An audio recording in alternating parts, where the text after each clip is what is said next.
Hello बच्चों, कैसे हैं आप सभी लोग। आज हम आपके लिए लेके आए हैं T30 सीरीज, जिसमें हमने टॉप 30 क्वेश्चंस को रखा है जो आपके अपकमिंग नीट जेईई के एग्जाम के लिए काफी हेल्पफुल रहने वाले हैं। तो चलिए स्टार्ट करते हैं हमारे फर्स्ट क्वेश्चन से और देखेंगे कि कैसे उन क्वेश्चंस को हम एक्यूरेसी, स्पीड एंड प्रिसिजन के साथ सॉल्व करेंगे। लेट्स गो।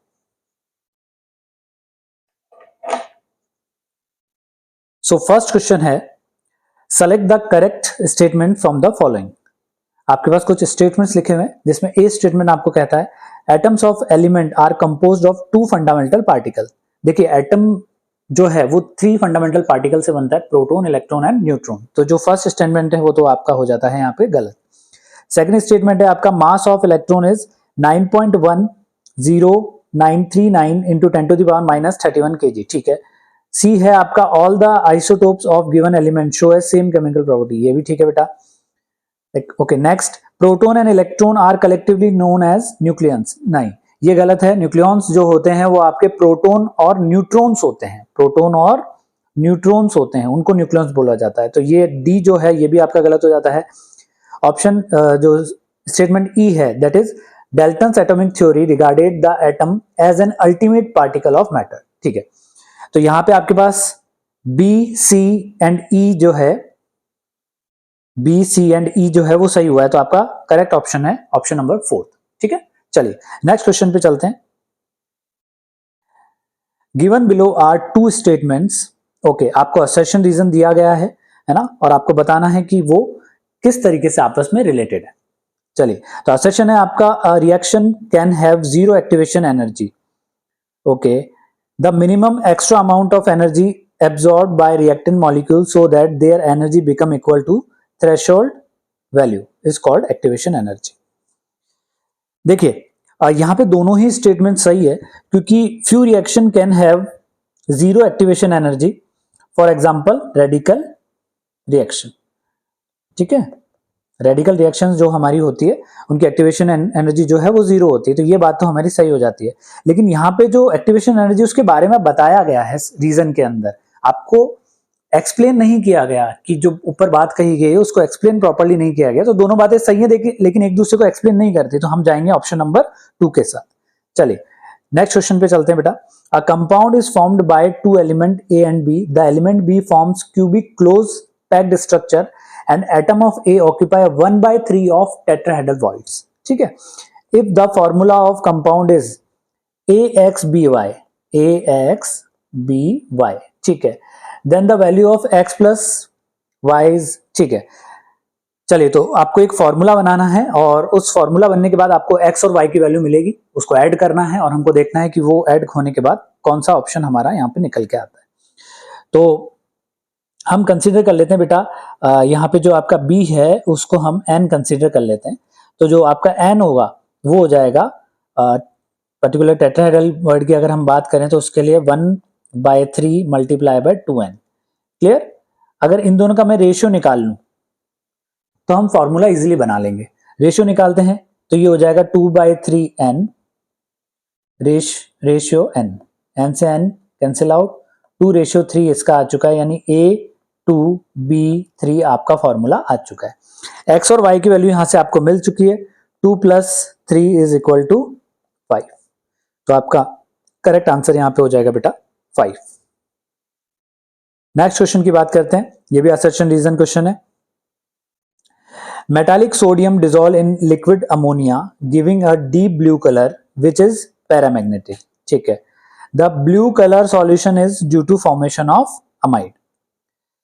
अब यहां पे देखिए बेटा, जो रीजन है हमारा वो यहां पे सही नहीं है। वो देखते हैं कैसे नहीं है। ठीक है, पहले हम असर्शन को चेक कर लेते हैं कि on dissolving alkali metal like sodium in liquid ammonia deep blue solution is developed due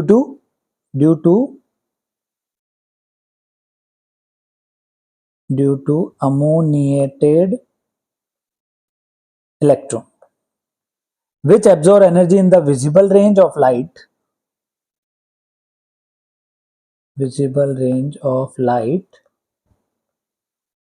और फिर क्या कर देगा, इंपार्ट कर देगा आपके ब्लू कलर को ड्यू टू अनपेयर्ड इलेक्ट्रॉन। और अनपेयर्ड इलेक्ट्रॉन होने की वजह से ये कैसा हो जाएगा, अनपेयर्ड इलेक्ट्रॉन होने की वजह से कैसा हो जाएगा, पैरामैग्नेटिक नेचर का हो जाएगा। लेकिन जो आपका रीजन है वो गलत है यहाँ पे कि उसका जो डीप ब्लू सॉल्यूशन जो आया है वो अमाइड फॉर्मेशन की वजह से आया है।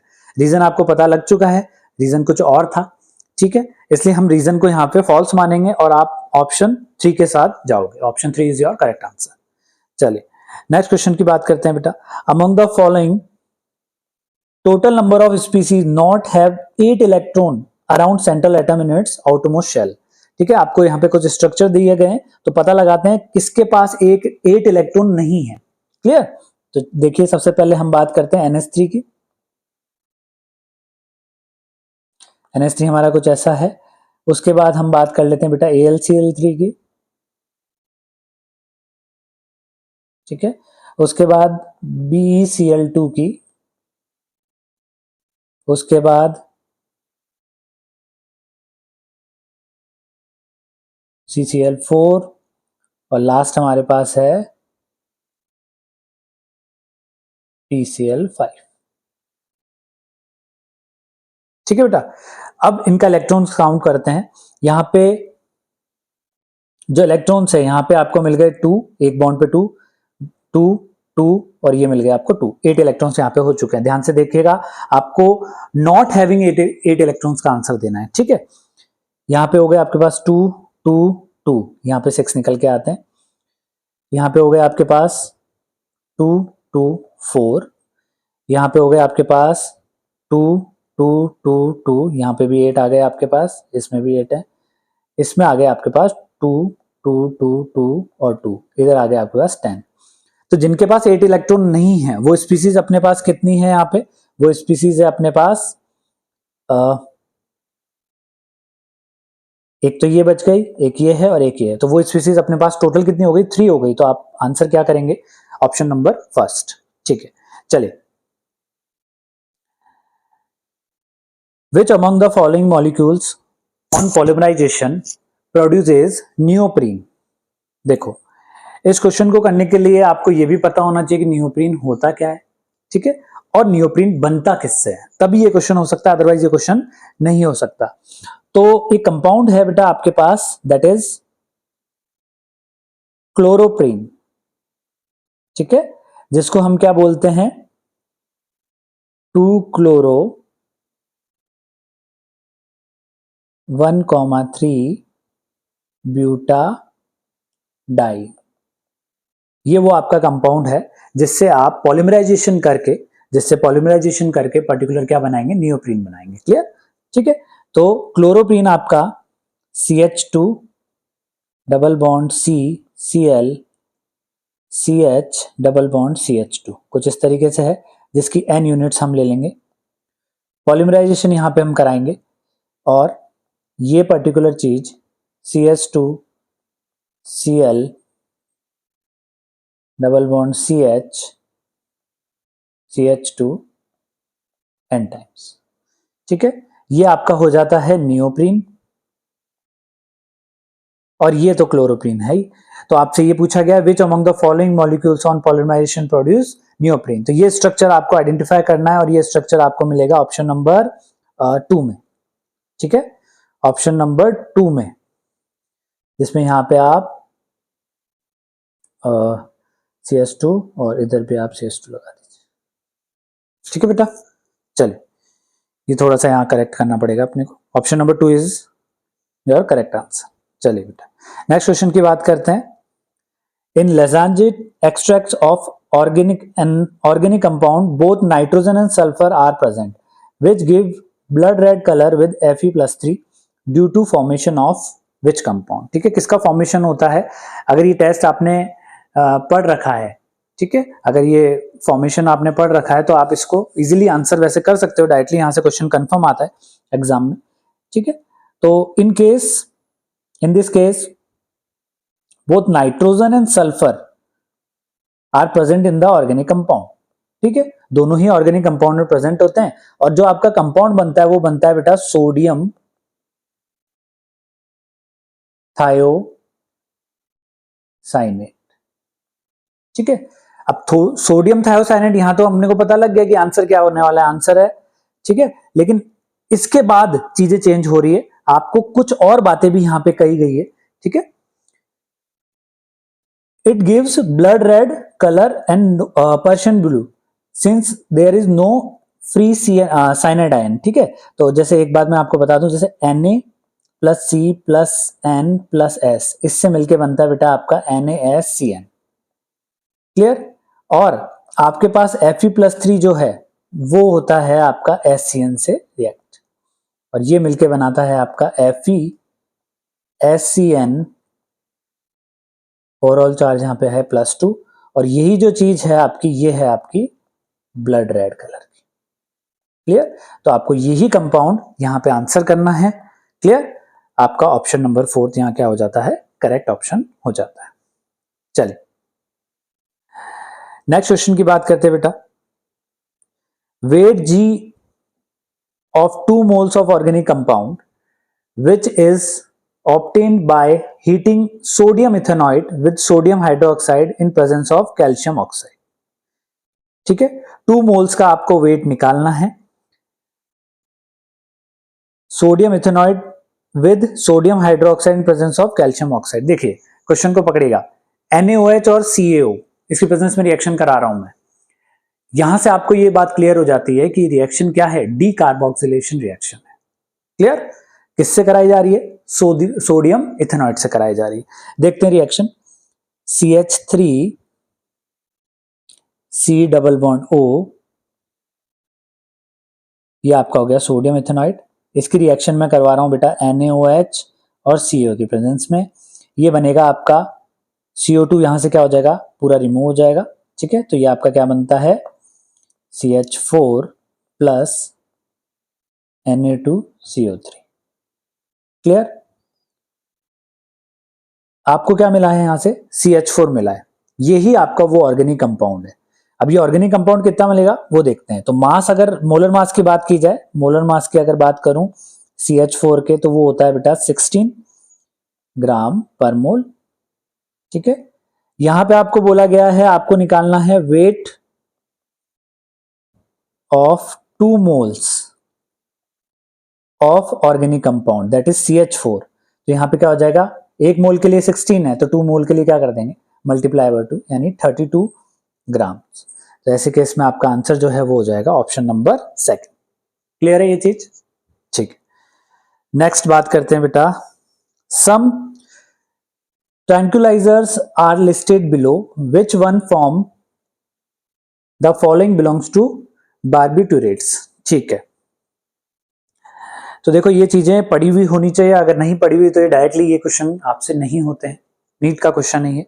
और ऐसे क्वेश्चन आपसे तभी हो सकते हैं जब इन चीजों के बारे में, ट्रैंक्विलाइजर और बार्बिट्यूर्स के बारे में आपने पढ़ा हो, क्लियर। तो देखिए आपका जो मैप्रोबेमेट है, आपका जो वैलियम है, आपका क्लोरडियाजेप ऑक्साइड है, ये तीनों जो लोग हैं आपके, ये क्या है, ट्रैंक्विलाइजर्स है, ठीक है। सिर्फ आपका जो वर्नोल है बेटा, वर्नोल ही आपका क्या है, बार्बिटूरेट है। तो आपका ऑप्शन भी यहां पे क्या हो जाएगा, option number 4 is your correct answer, ठीक है। चलिए नेक्स्ट क्वेश्चन की बात करते हैं। The conductivity of centimolar solution of KCl at 25 degree Celsius is 0.0210 ohm inverse centimetre inverse. The resistance of cell containing the solution at 25 degree Celsius is इतना। Resistance आपको given है और यहाँ पे आपको कंडक्टिविटी भी गिवन है, यहाँ पे आपको कंडक्टिविटी भी गिवन है, ठीक है। The value of cell constant, cell constant की आपको यहाँ पे वैल्यू पूछी गई है। तो देखिए कंडक्टिविटी जो होती है आपकी वो होती है बेटा conductance multiply by cell constant, ठीक है। और कंडक्टेंस को मैं लिख सकता हूं 1 बाय रेजिस्टिविटी, ठीक है, जिसमें सेल कांस्टेंट की वैल्यू जो मेरे पास फर्दर आएगी that is conductivity multiply by resistance. यहां पे आपको रेजिस्टेंस का वैल्यू पुट करना है, कंडक्टिविटी का वैल्यू पुट करना है, दैट इज 0.0210 मल्टीप्लाई बाय 60, जिसको फर्दर सॉल्व करके हम निकालेंगे 1.26, ओम से ओम इनवर्स कैंसिल हो जाएगा, तो हमारे पास सिर्फ बचेगा सेंटीमीटर इनवर्स, और यहाँ पे जो आंसर है that is option number 3। Clear है यहाँ तक बात? चलिए नेक्स्ट क्वेश्चन की बात करते हैं बेटा। Complete the following reaction, complete the following reaction. ठीक है, आपको एक ए प्रोडक्ट दे रखा है, HCN के साथ रिएक्शन हो रही है, बी बन रहा है, एंड देन कंसंट्रेटेड H2SO का रिएक्शन करा के सी बन रहा है। तो आपको ये बताना है कि जो सी है वो एग्जैक्टली क्या होने वाला है। क्लियर? चलिए यहां पे आपके पास फर्दर जो रिएक्शन हुई है वहां से आपको क्या मिलेगा बेटा? H+ मिलेगा। H+ अटैक कहां पे करने वाला है? इस वाले O पे। क्लियर? तो ये जो कंपाउंड है अगला वो यहां से क्या बन जाएगा आपका? कुछ इस तरीके से OH2 प्लस, और यहीं से आपका CN भी जुड़ा हुआ है। ठीक है, ये किससे मदद मांगेगा? इस वाले हाइड्रोजन, यहां तो हाइड्रोजन है नहीं, इससे हेल्प मांगी। ठीक है, ये फर्दर कहां पे जाएगा बेटा?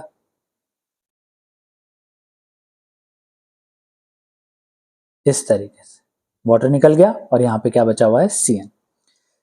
आपके पास इस रिएक्शन में क्या निकला है? एक तो H+ निकला है और एक वाटर निकल के गया है।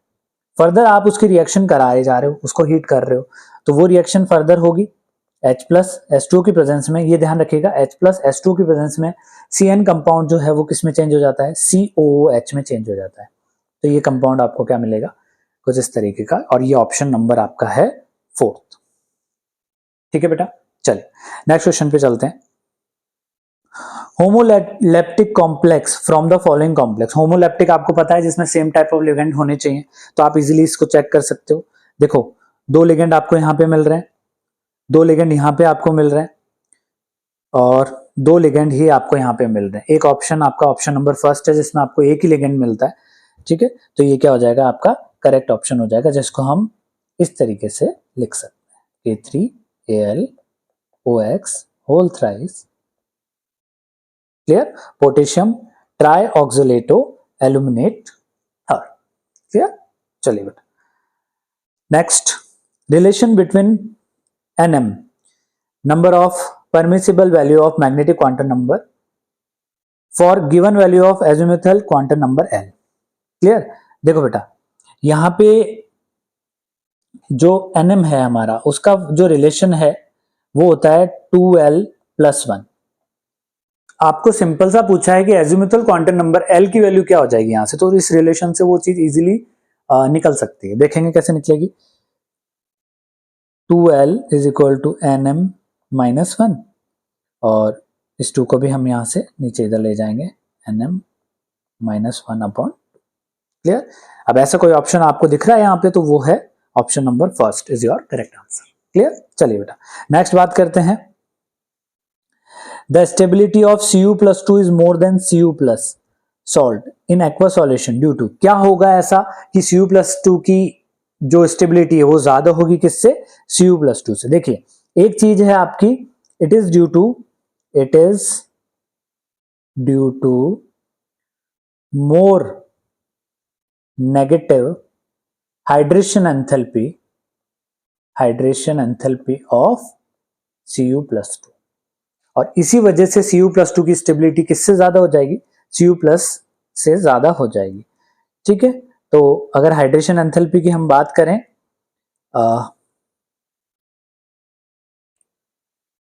Cu+2 की, तो वो करीब होती है बेटा -2121। हाइड्रेशन एंथैल्पी जो है वो काफी ज्यादा इसकी नेगेटिव होगी, और वो ही एक ऐसा यहाँ पे ऑप्शन आपको मिलेगा, ऑप्शन नंबर 3।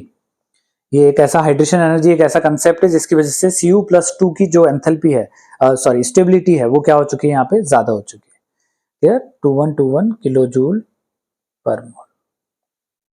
चलिए नेक्स्ट क्वेश्चन की बात करते हैं। Taking stability as a factor, which one of the following represent correct relationship. अगर स्टेबिलिटी के अकॉर्डिंग अगर रखा जाए तो कौन सा रिलेशन जो है यहाँ पे वो सही बनता है? ठीक है, ओके। जैसे जैसे हम नीचे जाते हैं बेटा, as we move down the group, poor shielding होती है किसकी? Intervening D and F orbitals की, और पुअर शील्डिंग होने की वजह से यहाँ पे क्या होता है? न्यूक्लियर चार्ज इंक्रीज होता है। इफेक्टिव न्यूक्लियर चार्ज जो है आपका वो क्या होता है? इंक्रीज होता है, और वो टाइटली होल्ड कर लेता है इलेक्ट्रॉन्स को, और इस वजह से जो पार्टिसिपेशन है बॉन्डिंग के अंदर, पार्टिसिपेशन है इन बॉन्डिंग, वो रेस्ट्रिक्ट हो जाता है। ठीक है, तो ऐसे केस में अगर बात करें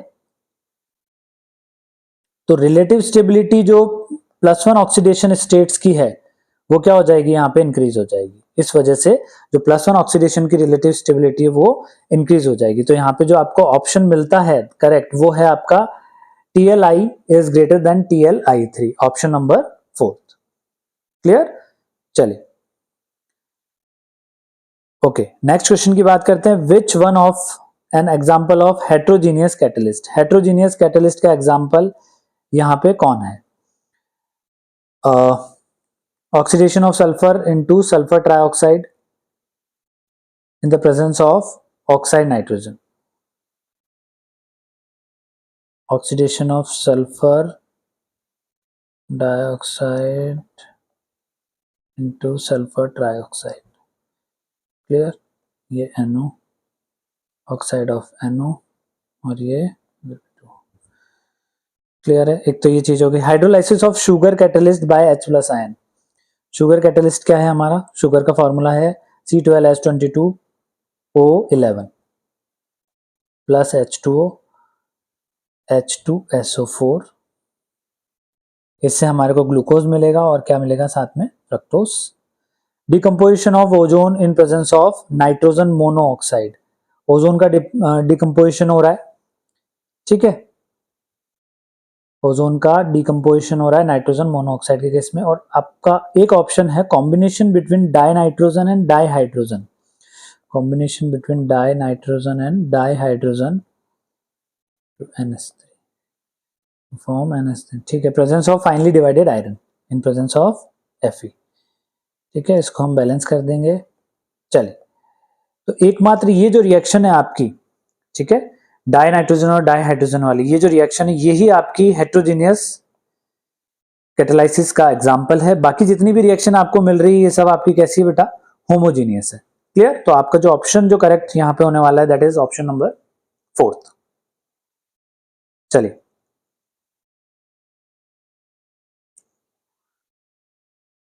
next, the number of sigma pi and lone pair electrons. देखिए सिग्मा बॉन्ड पहले आपको रखने हैं, पाई बॉन्ड रखने हैं और लोन पेयर रखने हैं पाइरिडीन के अंदर, है ना। तो पाइरिडीन हम बना लेते हैं बेटा एक बार कि पाइरिडीन कैसा दिखता है। कुछ इस तरीके का पाइरिडीन दिखेगा जिसके नीचे नाइट्रोजन लगा हुआ है, वहां पे आपके पास लोन पेयर है। यहाँ double bond double bond double bond, यहाँ हाइड्रोजन हाइड्रोजन हाइड्रोजन हाइड्रोजन और हाइड्रोजन। अगर सिग्मा बॉन्ड की बात होगी तो सिग्मा बॉन्ड हम कितने कंसिडर करेंगे यहाँ पे? 1 2 3 4 5 6 7 8 9 10 11। सिग्मा बॉन्ड हमारे पास आ चुके हैं 11 के दो ऑप्शन मिल रहे हैं, यानी कि कुछ ऑप्शन नंबर सेकंड और फोर्थ तो हमारा यहाँ पे गलत हो गया। पाई हमारे पास है कितना बेटा? पाई बॉन्ड यहाँ पे साफ दिख रहे हैं, कितने हैं? 3 है। तो एक ऑप्शन हमको मिल चुका है यहाँ पे, वही करेक्ट ऑप्शन भी होगा। और लोन पेयर हमारे पास कितना है? 1 है। Option number 3 is your correct answer. Clear है यहाँ तक बात? चलिए नेक्स्ट क्वेश्चन की बात करते हैं। The correct order of energies of molecular orbital of N2 molecule. ठीक है, N2 मॉलिक्यूल में कितने इलेक्ट्रॉन होते हैं ये समझना पड़ेगा। N2 मॉलिक्यूल की बात करें तो वो होता है 14। और ऐसे केस में जैसे हम बात करें B2 C2 N2, इन सभी के लिए जो इंक्रीजिंग ऑर्डर है आपका, इंक्रीजिंग ऑर्डर ऑफ एनर्जी जो है आपका वो क्या रहता है बेटा? Sigma 1s sigma star 1s, उसके बाद sigma 2s sigma star 2s, उसके बाद pi 2px is equal to pi 2py, उसके बाद सिग्मा 2pz, और फिर आ जाता है, इधर लिख देते हैं हम साइड में, फिर आ जाता है आपका pi star 2px is equal to pi star 2py और लास्ट में सिग्मा स्टार 2pz। तो यहां से अपने को एक ही ऑप्शन देखने को मिल रहा है, that is option number first is your correct answer. Clear है बात? ठीक है, चले यही चीजें इंटरचेंज हो जाएगी अगर हम बात करें 14 से ज्यादा इलेक्ट्रॉन के लिए। तो क्लियर है यहां तक बात बेटा? चलिए क्वेश्चन नंबर नेक्स्ट क्वेश्चन है आपका, given below are two statements. वही असर्शन रीजन क्वेश्चन है। हीलियम जो है, helium is used to dilute oxygen in diving apparatus. Helium is highly solubility in O2। ठीक है, देखो असर्शन को अगर समझें तो जो हीलियम है वो डाइल्यूएंट की तरह यूज आती है। हीलियम जो है वो डाइल्यूएंट की तरह यूज आती है ऑक्सीजन के लिए। जो आपके डाइविंग एपरेटस होते हैं, जो डाइवर्स यूज करते हैं सिलेंडर अपने पीछे, उसके अंदर helium as a diluent use आती है ऑक्सीजन के लिए, बिकॉज उसकी सॉल्युबिलिटी ब्लड के अंदर क्या है, बहुत लो है। ब्लड के अंदर उसकी सॉल्युबिलिटी क्या है, बहुत लो है। ठीक है, तो ऐसे केस में वो डेंजरस गैस हमारे लिए नहीं है। गैसेस डिफ्यूजेज इजिली, और क्योंकि वो दोनों गैसेस हैं तो गैसेस का डिफ्यूजन क्या होता है, सबसे ज्यादा होता है। तो ऐसे केस में जो हीलियम है वो डायरेक्ट ठीक है, असेशन हमारा सही हो जाता है और रीजन भी हमारा ठीक है, helium has a high solubility in O2। देखिए यहां जो रीजन है वो ब्लड का रीजन है, O2 का नहीं है। रीजन ठीक है, सॉल्युबिलिटी ऑक्सीजन के साथ तो होती है उसकी, लेकिन करेक्ट एक्सप्लेनेशन नहीं है। डाइविंग एपरेटस से यहाँ कुछ लेना देना मिल नहीं रहा है। ठीक है, हीलियम को मिलाया ऑक्सीजन के साथ इसलिए जाता है क्योंकि उसकी ब्लड के साथ सॉल्युबिलिटी नहीं होती है। बाकी अगर गैसेस की बात करें तो ब्लड के साथ वो सॉल्युबल हो जाती है, इस वजह से वो डेंजरस नहीं होगी हमारे लिए, है ना। और बाकी रीजन भी सही है, असर्शन भी सही है, लेकिन आपका करेक्ट एक्सप्लेनेशन ये दोनों एक दूसरे के नहीं बन पा रहे हैं। ठीक है, तो इसमें अपन ऑप्शन नंबर 2 के साथ जाना चाहेंगे। Option number 2 is your correct answer. चलिए ओके, नेक्स्ट क्वेश्चन है बेटा, फॉर अ सर्टेन रिएक्शन आपको रेट दे रखा है k⁴ when the initial concentration of A is tripled keeping concentration of B is constant, the initial rate would be। देखिए आपको यहाँ पे जो रेट गिवन है, यहाँ पे जो रेट आपको गिवन है वो है R is equal to Ka2B। Clear? ये बोल रहा है जो नई रेट आपके पास निकल के आ रही है दैट इज A', वो है आपकी ट्रिपल ऑफ A। क्लियर? तो वो चीज हम यहाँ पुट भी कर देंगे, तो R' जो आपका निकल के आएगा दैट इज Ka⁵ और B को हम एज इट इज रखेंगे, जिसको फर्दर हम क्या लिख सकते हैं, 9K A⁴2 और यहाँ पे क्या आ गया बेटा, B। ठीक है, यानी कि इसका कंपैरिजन अगर देखा जाए तो ये आपका क्या है, R है, तो R' जो निकल के आया वो कितना निकल के आया, 9R निकल के आया। और ऐसे केस में जो आपका करेक्ट ऑप्शन है that is increase by a factor of 9, option number 3। चलिए नेक्स्ट क्वेश्चन की बात करते हैं, identify the product A in the following reaction. ZnHg आपको दे रखा है कंसंट्रेटेड HCl के साथ, आपको A फाइंड आउट करना है, साथ में वाटर निकल रखा है। ठीक है, तो ऐसे केस में बेटा ये तो बड़ा ही सिंपल क्वेश्चन है, आपको डायरेक्ट नेम रिएक्शन यहां पे गिवन दे दी गई है जिसका नाम है आपका क्लेमेंसन रिडक्शन। क्लेमेंसन रिडक्शन, और इस क्लेमेंसन रिडक्शन में होता क्या है कि जो भी आपका CO है वो चेंज हो जाता है CH2 के अंदर। इसमें CH2 के अंदर, यानी कि आप किसी और चीज को यहां पे छेड़ने वाले नहीं हो, ये चीज ऐसी ही आपकी कॉमन रहेगी, सिर्फ ये जो है ये क्या बन जाएंगे, CH2 बन जाएंगे। तो ऐसे केस में जो करेक्ट ऑप्शन आपको यहां देखने को मिलता है वो ऑप्शन नंबर है फर्स्ट। ठीक है बेटा, चलिए नेक्स्ट क्वेश्चन की बात करते हैं, which of the following reaction will not give primary amine as a product. कौन सा प्राइमरी अमाइन नहीं देगा, इस तरह के क्वेश्चन पे आप हाईलाइट कर लीजिए जिससे गलती ना हो। ठीक है, प्राइमरी अमान कौन नहीं देगा। तो पहली रिएक्शन की अगर बात करें तो ये है आपकी हॉफमैन ब्रोमाइड रिएक्शन। इस केस में जो आपका प्रोडक्ट बनेगा वो बनेगा बेटा CH3NH2, ये तो प्राइमरी अमाइन आ गया, ठीक है। नेक्स्ट रिएक्शन है आपका रिडक्शन हो रहा है CN का, ठीक है, तो ये बनता है बेटा CH3CH2NH2। ऐसे केस में ये भी आपका क्या है, प्राइमरी है।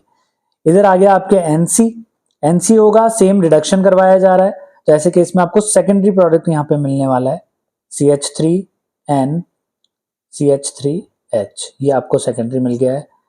और लास्ट वाला है आपका CONH2, ठीक है, तो ये भी आपका रिड्यूस हो जाएगा CH3NH2 NH2 में, तो ये भी आपका कैसा है, प्राइमरी प्रोडक्ट। एक ही प्रोडक्ट है, दैट इज ऑप्शन नंबर 3, वो आपको कैसा मिल रहा है, सेकेंडरी। बाकी सारे आपके यहाँ पे कैसे हैं, प्राइमरी ऑप्शन है, ठीक है, प्राइमरी अमाइंस है। चलिए नेक्स्ट क्वेश्चन की बात करते हैं। Which among the following is a correct graphical representation of Boyle's law? Boyle's law का graphical representation क्या है? देखिए सबसे पहले हम ये बात तो सभी लोग जानते हैं, PV क्या होता है, NRT के बराबर होता है। और अगर Boyle's law की बात करें तो P जो है वो NRT 1/V, क्लियर। यानी P वर्सेस जो आपको यहाँ पे ग्राफ देखना है वो किसका देखोगे आप, 1/V का देखोगे। P वर्सेस 1/V का आप यहाँ पे ग्राफ देखोगे, यानी कि ये गलत और ये भी गलत, दो ही ऑप्शन आपके पास यहाँ पे बचते हैं बेटा, ठीक है।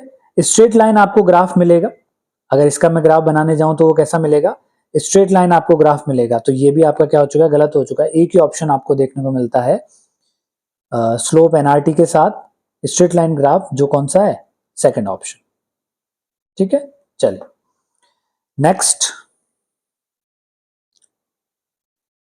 among the given option which of the following molecule act as a Lewis acid? Lewis acid की तरह कौन एक्ट करेगा, ये आपको यहाँ पे बताना है। चलिए सबसे पहले हम बात करते हैं बेटा NH3 की। NH3 जो है आपका क्या है, लुइस बेस है,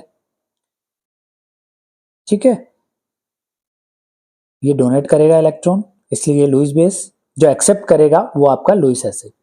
उसके बाद हम बात करते हैं BF3 की, ये आपका क्या है बेटा, लुइस एसिड। ये इलेक्ट्रॉन लोन पेयर जो है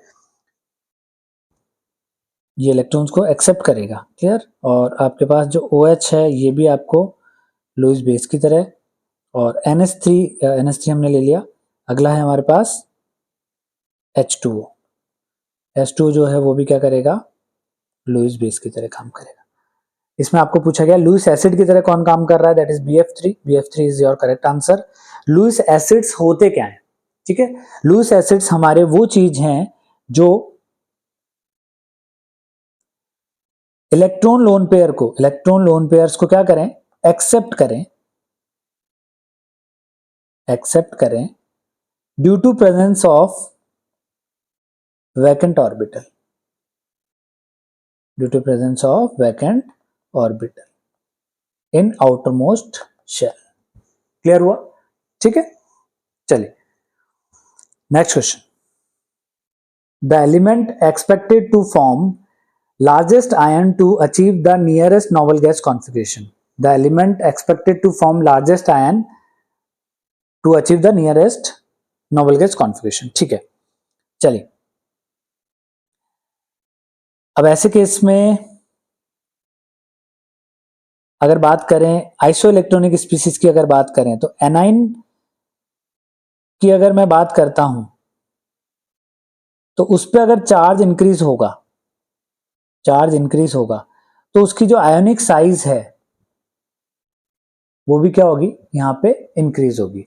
और अगर इनको नोबल गैस कॉन्फ़िगरेशन अचीव करना है तो इन चारों को क्या बनना पड़ेगा, आयन बनना पड़ेगा, ठीक है, जिसमें से एक जो आपका Na है वो क्या बन जाएगा, कैटायन बन जाएगा।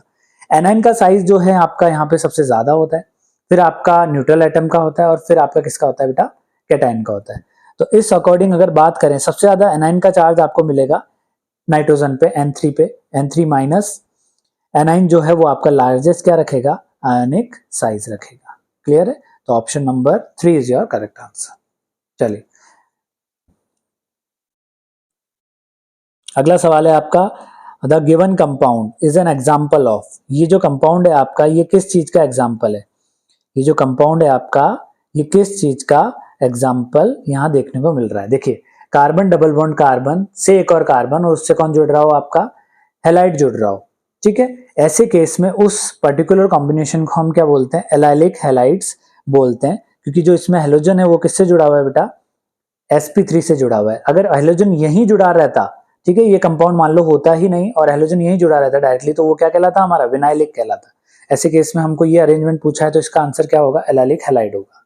क्लियर। चलिए नेक्स्ट क्वेश्चन की बात करते हैं बेटा। Identify the final product D obtained, identify the final product D obtained in the following sequence of reaction. देखिए CH3 हम पहले रिडक्शन करवा रहे हैं CH3CHO का, फिर उसके बाद हम S2 ओके CHO का रिडक्शन करवाने के बाद H2SO4 से रिएक्शन करवा रहे हैं, ठीक है, डिहाइड्रेशन हो रहा है, उसके बाद HBr से रिएक्शन हो रही है, क्लियर, C प्रोडक्ट मिल रहा है और उसके बाद Na ड्राई ईथर के साथ, ठीक है जी।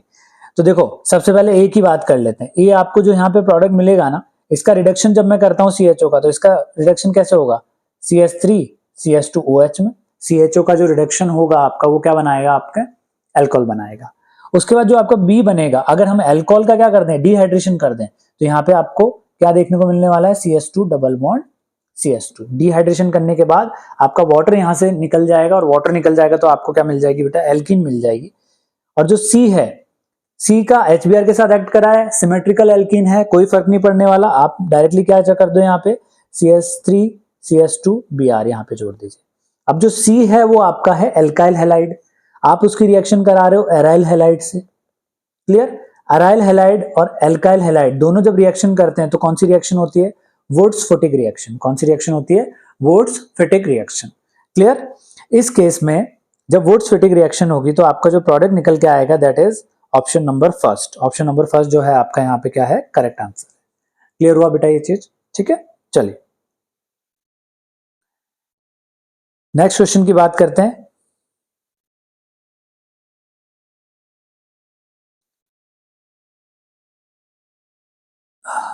Intermolecular forces of attraction and repulsion between interacting particle that will include intermolecular forces है आपके, intermolecular forces are forces of attraction and repulsion between interacting particle that will, ठीक है। तो ऐसे केस में डायपोल डायपोल फोर्सेस वो हो सकते हैं, ठीक है, साथ ही साथ आपके डायपोल इंड्यूस्ड डायपोल फोर्सेस भी वो कहला सकते हैं। हाइड्रोजन बॉन्डिंग में भी आपको वो चीज देखने को मिल सकती है, और कोवलेंट बॉन्डिंग नहीं कोवलेंट बॉन्डिंग यहाँ पे गलत हो जाएगा। डिस्पर्जन फोर्सेस में भी वो चीज आपको देखने को मिल सकती है, फोर्सेस ऑफ अट्रैक्शन और repulsion between the interacting particle आपको A, B, C और E में देखने को मिल सकता है। कोवलेंट बॉन्ड में आपको शेयरिंग मिलती है, म्यूचुअल शेयरिंग मिलती है, तो ऐसे केस में आपका जो ऑप्शन मिलता है वो ऑप्शन नंबर है थर्ड। चलिए नेक्स्ट क्वेश्चन की बात करते हैं बेटा। Which of the following statement are not correct, कौन सा करेक्ट नहीं है। चलिए ऐसे क्वेश्चन वैसे काफी इजी होते हैं अगर आपको पर्टिकुलर उस कंसेप्ट की नॉलेज है तो, क्योंकि इजीली वो आपको आइडेंटिफाई हो जाता है कि कौन सा गलत है इसके अंदर, ठीक है। चलिए तो ऐसे केस में बेटा hydrogen is used to reduce heavy metal oxide to metal, ये आपका यहाँ पे ऑप्शन गलत है, ठीक है। हाइड्रोजन की जो रिएक्टिविटी है वो उस कॉपर से ऊपर है, बस कॉपर के जैसे अगर हम बात करें रिएक्टिविटी सीरीज की तो केदारनाथ का माली आलू जरा फीके से पकाता है पे हाइड्रोजन आया कोई है, यानी कॉपर से जस्ट ऊपर है, ऊपर के एलिमेंट के वो रिड्यूस नहीं कर सकता है। नेक्स्ट है बेटा heavy water is used to study reaction mechanism, नहीं ये भी आपका गलत हो जाएगा। Hydrogen is used to make saturated fat from oils, hydrogen is used to make saturated fats from oil, नहीं ये गलत है, उल्टा बोल रखा है, ये गलत हो जाएगा बेटा। Next hydrogen HH bond dissociation enthalpy is lowest as compared to single bond between two atom of any element, ये बिल्कुल ठीक है। हाइड्रोजन की जो बॉन्ड डिसोसिएशन एंथैल्पी है वो क्या होती है सबसे कम होती है। Hydrogen reduces oxides of metal that are more active than iron, जो हाइड्रोजन रिड्यूस कर देता है oxide of metal that are more active than iron.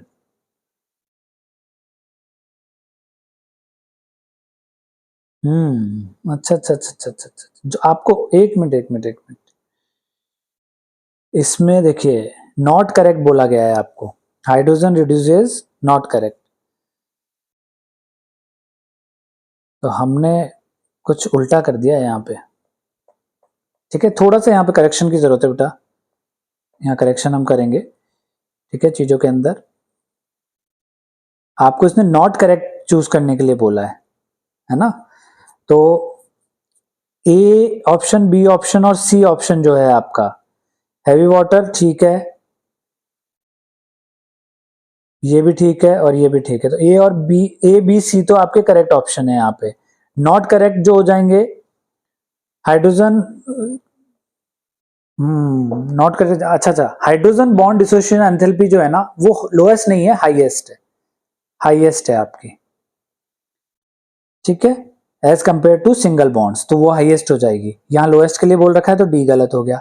Hydrogen reduces oxides of metal that are more active than iron, ठीक है। मोर active than iron नहीं, आपको ये कहना पड़ेगा कि केदारनाथ का माली आलू जरा फीके से पकाता है, तो आप पकाता है पे आए हो, आयरन तो पहले ही आ चुका है इससे, हाइड्रोजन से ऊपर है तो उसको तो वो रिड्यूस कर नहीं सकता। कॉपर के बाद वो चीजों को क्या कर सकता है, तो ई भी यहाँ पे क्या हो जाएगा आपका, गलत हो जाएगा। ई भी जो है वो गलत हो जाएगा, क्योंकि hydrogen reduces oxide of metal that are more reactive नहीं आएगा, यहाँ पे आ जाएगा बेटा लेस रिएक्टिव, लेस रिएक्टिव यहाँ पे आ जाएगा। क्लियर, चलिए।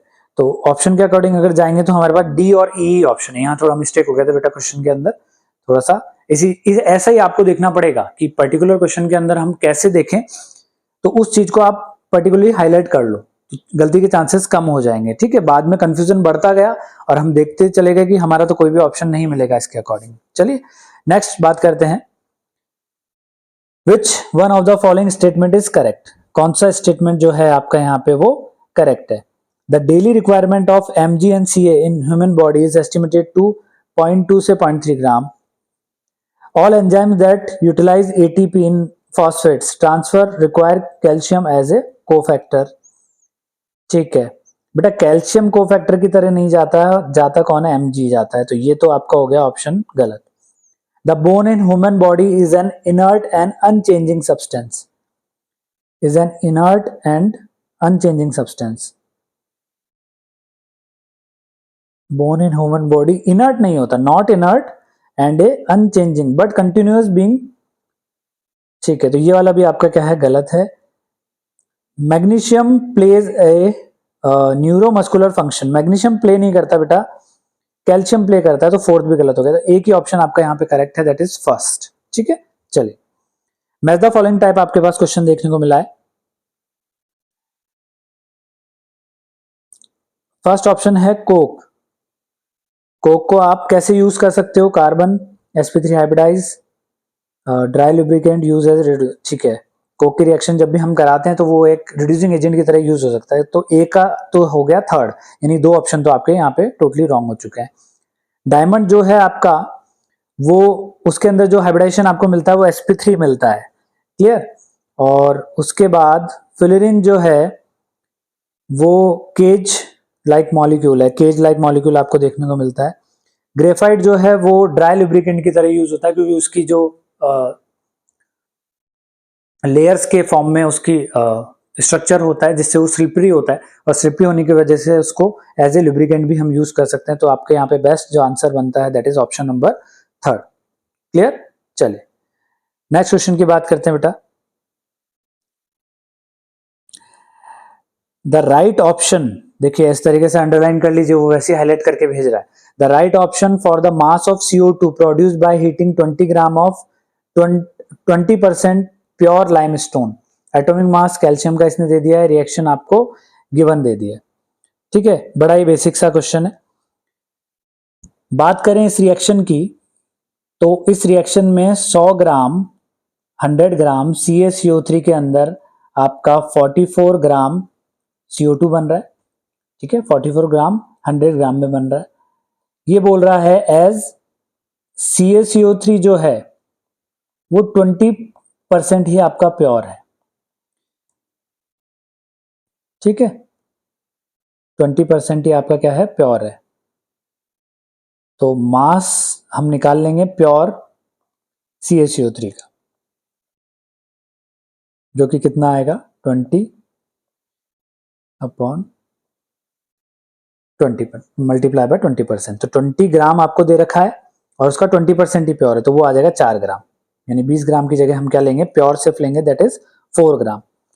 100 ग्राम में फिर से देखते हैं, 100 ग्राम में कितना बन रहा था, 44 ग्राम बन रहा था। एक में कितना बनेगा बेटा, 44 अपॉन 100, और 4 में कितना बन जाएगा, 44 upon 100 multiply by 4, that will be 1.76 gram of CO2। 1.76 आपके पास ऑप्शन नंबर, ठीक है, that is your correct answer. चलिए नेक्स्ट बात करते हैं, रिएक्शन दे रखी है Cu2 Br2 HBr, ठीक है, समझ में आ गया। Mg ड्राई ईथर, ये भी क्लियर है, और H2 के साथ रिएक्शन यहाँ पे आपको शो कर रखी है। देखिए पहली रिएक्शन करवा के देखते हैं। जब हम फर्स्ट के साथ जाएंगे तो आपको क्या मिलेगा, बेंजीन पे Br, ठीक है, डाइजेनियम क्लोराइड आपको दे रखा है, और सेंड में रिएक्शन यहाँ पे हम करवाएंगे पहले में Cu2 Br2 और HBr के केस में। तो सेंड में रिएक्शन जब भी हम करवाते हैं तो जो हैलोजन हमने लिया है उसके अंदर वो जाके ऊपर लग जाएगा, तो ऐसे केस में ब्रोमो बेंजीन आपको मिल गया। आगे बात करते हैं बेटा, सेकंड देखना है, Mg ड्राई ईथर के साथ रिएक्शन करवाएंगे, तो ऐसे केस में आपको जो प्रोडक्ट मिलेगा वो कुछ इस तरह का मिलेगा, MgBr। और लास्ट में आप इसका क्या करवाने वाले हो, हाइड्रोलाइसिस करवाने वाले हो, तो जो MgBr है वो पूरा का पूरा उड़ जाना है, और यहाँ पे आपको मिलेगा सिर्फ और सिर्फ बेंजीन, जिसको हम डायरेक्टली ऐसे भी कर सकते हैं। तो ऑप्शन नंबर 2 जो है आपका करेक्ट आंसर, ठीक है। चलिए नेक्स्ट क्वेश्चन की बात करते हैं।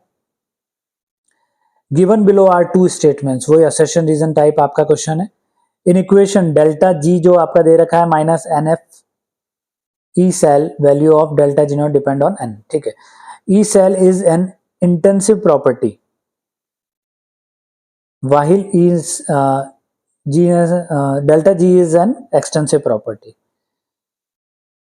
ठीक है।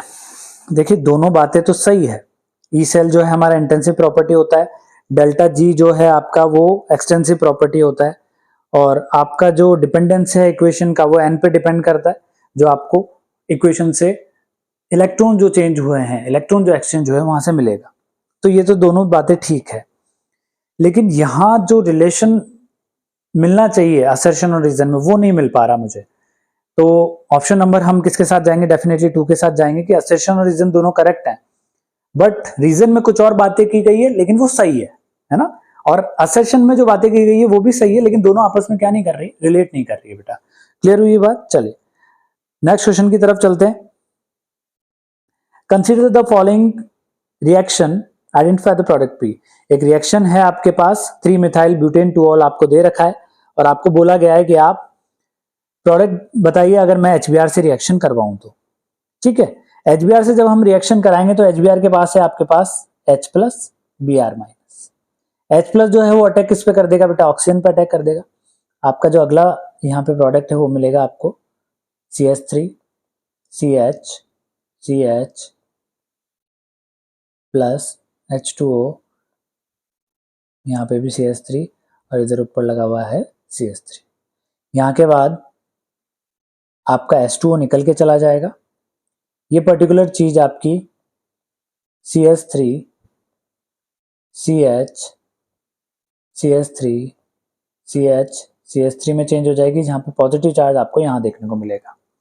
अब यहाँ से कुछ क्लिक हो रहा होगा कि स्टेबिलिटी जो है वो हम और ज्यादा एक्वायर कर सकते हैं, तो हम इसमें क्या करेंगे, हाइड्राइड शिफ्ट करेंगे। इसमें क्या कर देंगे बेटा, हाइड्राइड शिफ्ट कर देंगे, कार्बोकैटायन रीअरेंजमेंट हो जाता है। यहाँ पे क्या हो जाता है, कार्बोकैटायन रीअरेंज हो जाता है, रीअरेंज हो जाता है। और ऐसे केस में अभी यहाँ पे 2 डिग्री मिल रहा है, और फर्दर की बात करेंगे, फर्दर जैसे ही हम आगे बढ़ेंगे रीअरेंज करा के, हाइड्राइड शिफ्ट करा के, तो ये कार्बोकैटायन कुछ यहाँ पे मिलेगा। यहाँ से आपका क्या जुड़ा हुआ है, CH3 CH2 CH3। फर्दर अब किसको एक्ट करवाना है, रिएक्ट करवाना है Br माइनस को, तो ऐसे केस में आपको प्रोडक्ट मिलेगा CH3, यहाँ पे नीचे Br, CH2, CH3, ऊपर CH3।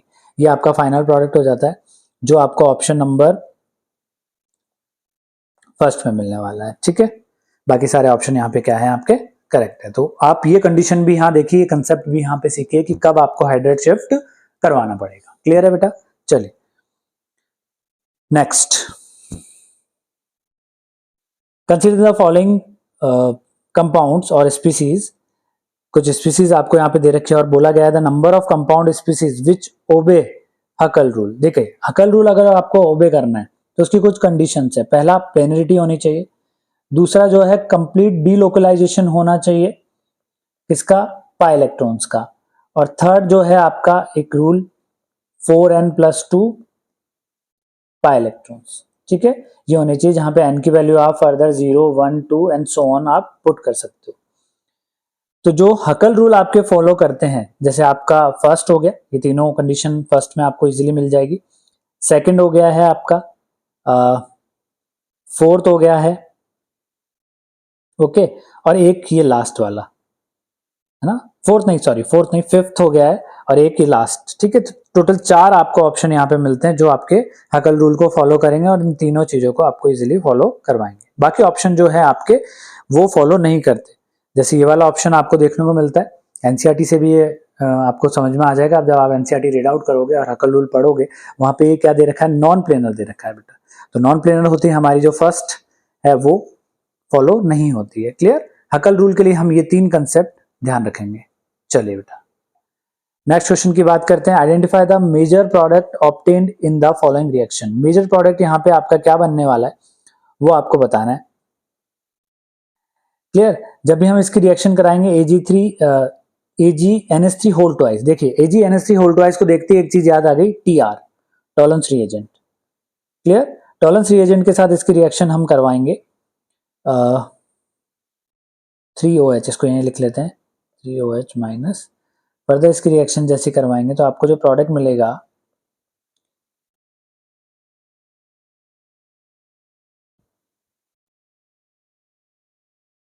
कुछ इस तरीके का, यानी आपका जो ये CHO ग्रुप है, ठीक है, ये एल्डिहाइड है, और एल्डिहाइड और कीटोन जो होते हैं वार्म जैसे ही होते हैं, टॉलरेंस रिएजेंट आपका टेस्ट दे देते हैं।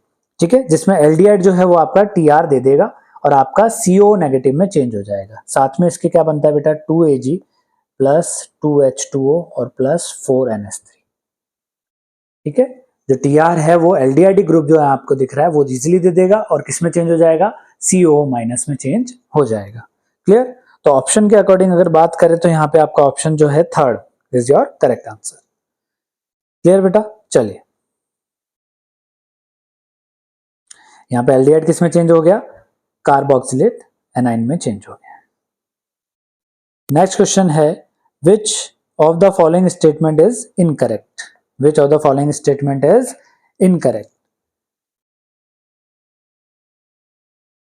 All the transition metal except scandium forms MO oxide which are ionic. ठीक है,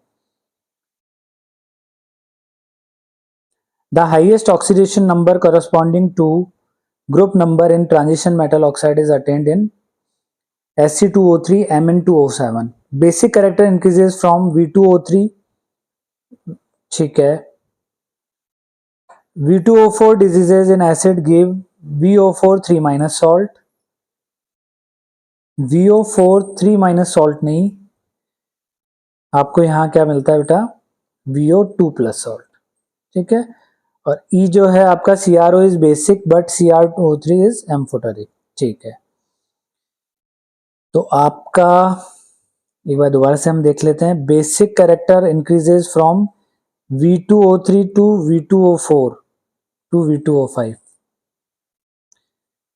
देखिए बेसिक कैरेक्टर नहीं, ये यहाँ पे जो इंक्रीज हो रहा है वो है आपका एसिडिक कैरेक्टर, तो ये भी आपका गलत हुआ। इनकरेक्ट आपको ढूंढना है ना, तो C भी गलत हुआ है और D भी गलत हुआ है। E ठीक है, B भी ठीक है, A भी ठीक है, तो आपका जो ऑप्शन है वो C और D होना चाहिए, that is option number third. Clear? चलिए नेक्स्ट क्वेश्चन की बात करते हैं। विच among the following will be the most readily dehydrated under acidic condition. Most readily dehydrate हो जाएगा एसिडिक कंडीशन में, वो प्रोडक्ट आपको बताना है। ठीक है, देखिए डिहाइड्रेट होने का मतलब है यहाँ पे पर्टिकुलर OH निकल जाना, और OH निकल जाएंगे तो आपके पास क्या आएंगे, डबल बॉन्ड आएंगे, यानी वो कंपाउंड अनसैचुरेटेड बनता चला जाएगा। तो आपका एक कंपाउंड यहाँ पे दे रखा है ऑप्शन नंबर 2 का, जिसको हम फर्दर अगर रिएक्शन करवाएं बेटा, यहाँ H प्लस के साथ रिएक्शन करवाएंगे, अटैक हुआ, ठीक है, किस में कन्वर्ट हुआ ये, 2 प्लस, यहां से मदद मांगेगा OH, ठीक है, किस में चेंज हो जाएगा, इस वाले कंपाउंड।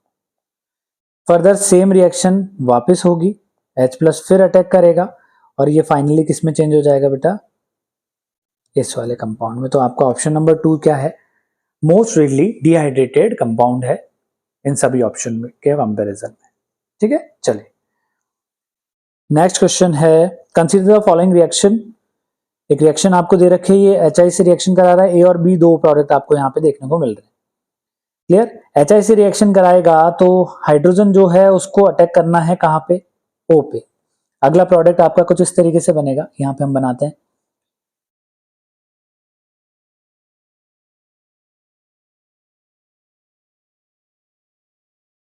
H प्लस, और यहां से ये फिर से आ गया बेंजीन। ठीक है, ऑक्सीजन 3 बॉन्ड बना रहा है तो यहाँ पे आ जाएगा प्लस। अनस्टेबल है, अनस्टेबल है तो ये क्या करेगा, अपना बॉन्ड लूज कर देगा, तोड़ देगा। दो कंपाउंड फर्दर आपको यहां से मिलेंगे,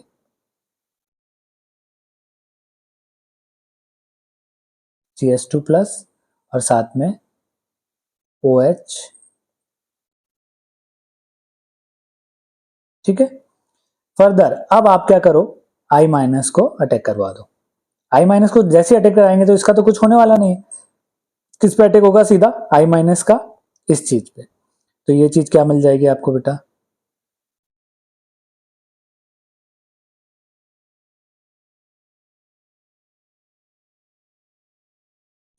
CH2I। और एक प्रोडक्ट आपका हो गया ये, और ये हो गया B, यानी A है आपका ये और ये हो गया आपका B। क्लियर, तो ऐसे केस में आपका ऑप्शन जो है यहाँ पे वो ऑप्शन नंबर है 3, CH2I, और B आपका हो जाएगा फिनॉल। क्लियर, चलिए समझ में आया होगा ये क्वेश्चन अच्छे से, कैसे अटैक करवाना है वो भी आप इस पर्टिकुलर सॉल्यूशन में देख लेंगे। मैकेनिज्म के अकॉर्डिंग ही अटैक होगा, डायरेक्ट आप अटैक नहीं कराएं, जिन तो गलती के चांसेस ऐसे पर्टिकुलर क्वेश्चन में हो सकते हैं। चलिए, the reaction that does not take place in blast furnace between 900K to 1500K range during the extraction of iron. ठीक है, चलिए कौन सी नहीं करती है, फिर फोकस करेंगे। देखिए हाईलाइटेड चीजों पे फोकस ज्यादा करें क्योंकि गलती होने के चांसेस ऐसे केस में ज्यादा है। जो नहीं करती है 900 से 1500 के बीच में नहीं करती है, हाई टेम्परेचर रेंज है ये ब्लास्ट फर्नेस की। ठीक है, तो रिएक्शन जैसे कि आपकी ये वाली रिएक्शन हुई, ये आपकी इसी टेम्परेचर में आती है। Fe प्लस CO2 ये भी उसी की है। ये स्लैग फॉर्मेशन की रिएक्शन है, ये भी आपकी ब्लास्ट फर्नेस में होगी। एक ऐसी रिएक्शन है नॉर्मल जो रिडक्शन रिएक्शन है आपकी। ठीक है, ये फर्दर कहाँ पे होने वाली है, 500 to 800 केल्विन के बीच में होने वाली, जो कि इस रेंज में नहीं आती है। तो एक ही रिएक्शन आपको यहाँ पे बचती है, मिलती है, जो ऑप्शन नंबर फर्स्ट में है। ऑप्शन नंबर फर्स्ट जो आ जाएगा आपका correct answer. Which among the following option is correct relation between change in enthalpy and change in internal energy? तो ये तो आपका बेसिक सा फॉर्मूला है। अब जो फॉर्मूला जानता है वो इस क्वेश्चन को डायरेक्टली यहाँ क्या कर देगा, सही कर देगा। तो करेक्ट एक्सप्लेनेशन जो रिलेशन है आपका वो क्या है, delta H is equal to delta U plus delta NgRT, यही आपका रिलेशन है। और यहाँ पे आपको इस तरीके से इजी क्वेश्चन भी देखने को मिल सकते हैं जो डायरेक्ट किस पे हो, रिलेशन पे बेस हो। चलिए next, on balancing the given redox reaction. Okay, एक रिडॉक्स रिएक्शन का क्वेश्चन भी आपको देखने को मिलेगा। ABC आपको पता करने हैं, यहाँ पे ABC उसने कोफिशिएंट्स रख दिए, ठीक है। चलिए, और दोनों साइड रखे हैं आपको, रिएक्टेंट साइड भी और प्रोडक्ट साइड भी, दोनों साइड यहाँ पे आपको ये चीजें देखने को मिल जाएगी। आयन इलेक्ट्रॉन मेथड की बात करें तो पहले हम रिडक्शन हाफ लिख के देख लेते हैं। Cr2O7 2- जो है हमारा वो Cr, अच्छा पहले से यहाँ पे 2 दे रखा है, A Cr किस में जा रहा है, +3। क्लियर, यहाँ 2 पहले से है बेटा, यहाँ 2 पहले से इधर क्वेश्चन में गिवन है, Cr2, ठीक है। तो अगर इसकी बात मैं करूं,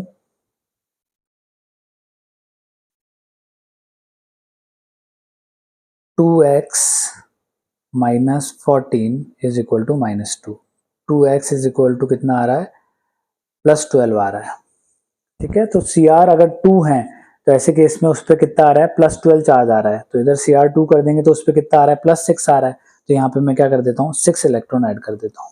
क्लियर, चलिए ऑक्सीडेशन के लिए बात करेंगे तो आपका SO3 2- इसमें चेंज हुआ SO4 2-। क्लियर, यहां पे आपको x -6 is equal to -2, x is equal to +4 मिल रहा है, और यहाँ पे x -8 इज इक्वल टू -2, यहाँ पे आपको मिल रहा है +6। 2 इलेक्ट्रॉन की यहाँ कमी है तो यहाँ पे हम 2 इलेक्ट्रॉन ऐड कर देंगे, ठीक है। +6 को +4 बना देंगे 2 इलेक्ट्रॉन ऐड करके। लेकिन नोटिस कीजिएगा जो रिडक्शन हाफ में आपके इलेक्ट्रॉन एक्सचेंज हुए हैं उतने इलेक्ट्रॉन एक्सचेंज होने चाहिए ऑक्सीडेशन हाफ में, और ऐसे केस में इसको हम क्या कर देंगे, पूरी रिएक्शन को 3 से मल्टीप्लाई कर देंगे, पूरी रिएक्शन को 3 से मल्टीप्लाई कर देंगे, जिससे इलेक्ट्रॉन जो है वो क्या हो जाए, रिडक्शन हाफ और ऑक्सीडेशन हाफ में सेम हो जाए। क्लियर, तो ये रिएक्शन क्या बन जाएगी बेटा आपकी, ओवरऑल रिएक्शन की बात कर लें, ओवरऑल रिएक्शन जो है आपकी यहाँ पे वो क्या हो जाएगी, Cr2O7 2- +3 SO3 2- gives 2Cr +3 SO4 2-। Clear है यहाँ तक, ठीक है। फर्दर अगर नोटिस करेंगे तो हमको अभी तक तो सिर्फ जो बैलेंस हुआ है, जैसे सल्फर हुआ या आपका पर्टिकुलर क्रोमियम जो है वो बैलेंस हुआ, अभी आपको ऑक्सीजन भी बच रहा है, तो ऑक्सीजन को बैलेंस करने के लिए हम क्या लेते हैं, ऑक्सीजन को बैलेंस करने के लिए हम H2O लेते हैं। अब इस पर्टिकुलर रिएक्शन में ऑक्सीजन को बैलेंस करने के लिए हमको H2O लेना है, और H2O जो हम यहाँ पे लेंगे वो कहाँ पे लेंगे बेटा, LHS के अंदर। क्लियर, रिएक्शन यहाँ तक सेम है, कितने ऑक्सीजन बैलेंस करने हैं, 4, तो यहाँ पे हम 4H2O ले लेंगे, और 4H2O लेने की वजह से हमारे पास क्या ज्यादा हो गए, 8 हाइड्रोजन ज्यादा हो गए, तो 8 हाइड्रोजन हम कहाँ ऐड कर देंगे, इधर ऐड कर देंगे 8H+। तो यहाँ से आपको A, B और C तीनों की वैल्यू यहाँ पे मिल चुकी है, जो कि आपकी हो जाएगी, A की तो हो जाएगी बेटा 1, B की हो जाएगी 3, और C की यहाँ से आपको मिल जाएगी 8। तो जो आपका आंसर है वो हो जाएगा option number first, option number first is your correct answer. चलिए, ठीक है, यहाँ तक समझ में आया होगा बेटा। नेक्स्ट क्वेश्चन की बात करते हैं, what fraction of 1/8 centred octahedral void lies in 1 unit cell of FCC। ठीक है, अगर total number of octahedral voids की बात करें, ठीक है, total number of octahedral voids की बात करें FCC के लिए, तो वो कितना है आपका 4 है, और ऑक्टाहेड्रल वॉइड इन FCC की बात करें तो वो कैसे निकालेंगे, जैसे H सेंटर जो है आपके और बॉडी सेंटर जो है आपके, ये दोनों मिलके, तो कंट्रीब्यूशन जो H सेंटर का रहता है वो कितना रहता है बेटा, H सेंटर का जो कंट्रीब्यूशन रहता है वो कितना रहता है, 1/4 का रहता है। क्लियर, तो ऐसे केस में जो रेशियो आपके पास आएगा that is 1/4। Option number 3 is your correct answer. ठीक है, चलिए next question, given below are 2 statements, दो स्टेटमेंट आपको दे रखे हैं सेम उसी टाइप से जैसे असर्शन रीजन होते हैं। ठीक है, the nutrient deficient water bodies lead to eutrophication. ठीक है, eutrophication lead to decrease in level of oxygen in water bodies. चलिए eutrophication lead to decrease in level of oxygen in water bodies. अब देखिए nutrient enrich water bodies जो होती है वो support करती है डेंस प्लांट पॉपुलेशन। कौन किसको सपोर्ट करेगी? प्लांट पॉपुलेशन, प्लांट पॉपुलेशन, ठीक है, which kills animal life by depriving it of oxygen and result in loss of biodiversity, ठीक है। एंड दिस प्रोसेस, और इस पूरे प्रोसेस को हम क्या बोलेंगे? पूरे प्रोसेस को हम बोलेंगे यूट्रोफिकेशन। क्लियर? और ऐसे केस में the nutrient deficient water bodies वाला जो पॉइंट है आपका वो इनकरेक्ट हो जाएगा। तो आपको एक ही ऑप्शन यहां देखने को मिलेगा, दैट इज ऑप्शन नंबर 4, जो कि आपका क्या है? करेक्ट आंसर है। ठीक है, चलिए नेक्स्ट क्वेश्चन की बात करते हैं। The equilibrium concentration of species in the reaction A plus B C plus D are this, ठीक है, at 300 kelvin. Delta G for the reaction, R का वैल्यू आपको गिवन है। चलिए तो हम इसको कर लेते हैं बेटा क्वेश्चन को, A plus B C plus D। इसके लिए एट इक्विलिब्रियम पे जो कंडीशन हमको गिवन है वो है 2, 3, कंसंट्रेशन यहाँ पे है 2, 3, 10 और 6। अगर के इक्विलिब्रियम की बात की जाए तो उसको हम कैसे लिखते हैं? C D अपॉन A और B। क्लियर? जिसको फर्दर पुट करेंगे वैल्यूज को तो आपका आंसर कितना है? 10। तो के इक्विलिब्रियम यहां से निकल गया, दैट इज 10। अब डेल्टा जी का रिलेशन हम जानते हैं, डेल्टा जी नोट कितना होता है? Minus R T L N K, ठीक है, minus R T L N K, जिसको फर्दर हम लॉग में कन्वर्ट करेंगे तो हमारे पास एक माइनस 0.203 की वैल्यू आ जाती है, आर टी लॉग के करके। आर की वैल्यू गिवन है, टी की वैल्यू गिवन है, के इक्विलिब्रियम आपने यहाँ पे फाइंड कर ही लिया है, तो पुट कर देंगे 3003, आर की value 2, 300 kelvin multiply by log 10। Log 10 का वैल्यू आप सभी लोग जानते हैं, दैट इज 1। फर्दर इसको सॉल्व करने के बाद जो आंसर हमारा निकल के आएगा वो आएगा 1381.8, जो कि आपका ऑप्शन है 3। ठीक है, चलिए नेक्स्ट क्वेश्चन की बात करते हैं बेटा। Match list 1 and list 2। List 1 और लिस्ट 2 को आपको मैच करना है और बताना है कि जो ऑक्साइड्स हैं उसमें आपके कौन कौन से टाइप के बॉन्ड आपको देखने को, जो सॉरी एसिड्स हैं उनमें कौन कौन से टाइप के आपके बॉन्ड देखने को मिलते हैं। ठीक है, तो इस पर्टिकुलर क्वेश्चन में अगर बात करें तो आपको बेटा स्ट्रक्चर की जानकारी जरूर होनी चाहिए। तो सबसे पहले हम पर ऑक्सो डाइसल्फ्यूरिक एसिड बनाएंगे। पर ऑक्सो डाइसल्फ्यूरिक एसिड यहां बना लेते हैं H2S2O8। ये हो गया आपका पर ऑक्सो डाइसल्फ्यूरिक एसिड। ये कुछ इस तरीके से बनेगा, SOOS, double bond oxygen, double bond oxygen, OH, इधर भी OH, सिमिलर इधर ही जाएगा बेटा जैसा स्ट्रक्चर उधर है। ठीक है, H2S2OS। ठीक है, सल्फ्यूरिक एसिड कैसे बनता है? सल्फ्यूरिक एसिड तो सभी को पता होगा, दैट इज H2SO4। कैसे बनेगा? डबल बॉन्ड ऑक्सीजन, ठीक है, एक minute, H2SO4, double bond oxygen, double bond oxygen, OH, और यहां भी आ गया आपके OH। ठीक है, अगला बनाते हैं हम pyrosulphuric acid. Pyrosulphuric acid H2S2O7। तो स्ट्रक्चर्स को भी ध्यान से देखना जरूरी है क्योंकि यहां से भी क्वेश्चंस आपके आ सकते हैं बेटा। जो भी स्ट्रक्चर्स आपको दिए हुए हैं एसिड्स के, है ना, उनको आपको देखना काफी इंपॉर्टेंट है, जो आपको एनसीईआरटी में भी एज इट इज मिल जाएंगे।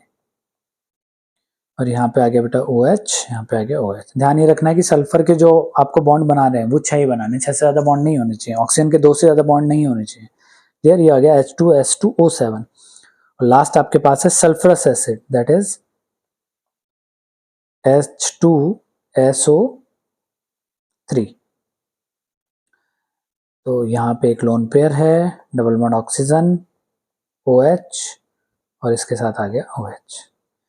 क्लियर है यहाँ तक बात? अब समझते हैं चीजों को, ये क्या कहना चाह रहा है। ठीक है, ए के लिए जो है आपके पास H2S2O8 स्ट्रक्चर आपका है और इसके अंदर आपको क्या बोलना चाह रहा है, 2 OH 4 SO, 1 2 4, ठीक है, और 1 SOS नहीं, इधर तो ये वाला बॉन्ड मिल ही नहीं रहा है अपने को। ठीक है, 2 SOH 4 SO और 1, ये वाला ठीक है, ये वाला ऑप्शन हमारा ठीक है। तो ए का थर्ड हो जाएगा, ए का थर्ड हो जाएगा तो आपका ये वाले दोनों तो गलत ही हो गए। क्लियर? चलिए अगली बात करते हैं सल्फ्यूरिक एसिड के लिए। तो सल्फ्यूरिक एसिड में हमारे पास 2SO ठीक है और 2SO, तो ये वाला ऑप्शन आपका बेस्ट बैठता है, फोर्थ ऑप्शन। ठीक है, अगला देखते हैं बेटा H2S2O7 के लिए SOS बॉन्ड आ गया, SOH बॉन्ड आ गया 2 और ये हो गया। क्लियर? फर्स्ट हो जाएगा बेटा, इसका क्या हो जाएगा, फर्स्ट। ठीक है, फर्स्ट यहां से। और लास्ट है हमारे पास सल्फ्यूरस एसिड। तो सल्फ्यूरस एसिड के लिए 2 SOH बॉन्ड और 1 SO बॉन्ड। ठीक है, तो आपका जो ऑप्शन यहां से मिलता है that is option number 2 is your correct answer. Clear? चलिए ओके, सो आज का लास्ट क्वेश्चन है बेटा, pumice stone is an example of. ठीक है, प्यूमाइस स्टोन जो है वो आपका सॉलिड सोल है। प्यूमाइस स्टोन क्या है आपका, सॉलिड सोल है। क्लियर? और सॉलिड सोल कैसे बनता है, डिस्पर्जन फेज आपको क्या रखना होता है, गैस रखना होता है। डिस्पर्जन मीडियम जो आप रखते हो वो क्या रखते हो बेटा, यहाँ पे सॉलिड रखते हो, जब जाके आपका क्या मिलता है, आपको सॉलिड सोल मिलता है। तो यहाँ पे जो करेक्ट आंसर है that is option number third, that is solid sol. ठीक है बच्चा, तो ये आज पर्टिकुलर कुछ क्वेश्चंस हमने इस वीडियो में देखे। हमारे कई सारे कंसेप्ट इस क्वेश्चन के अकॉर्डिंग हमको मिले होंगे देखने को। तो इसी तरीके की और सीरीज में आगे आपके लिए लाता रहूंगा।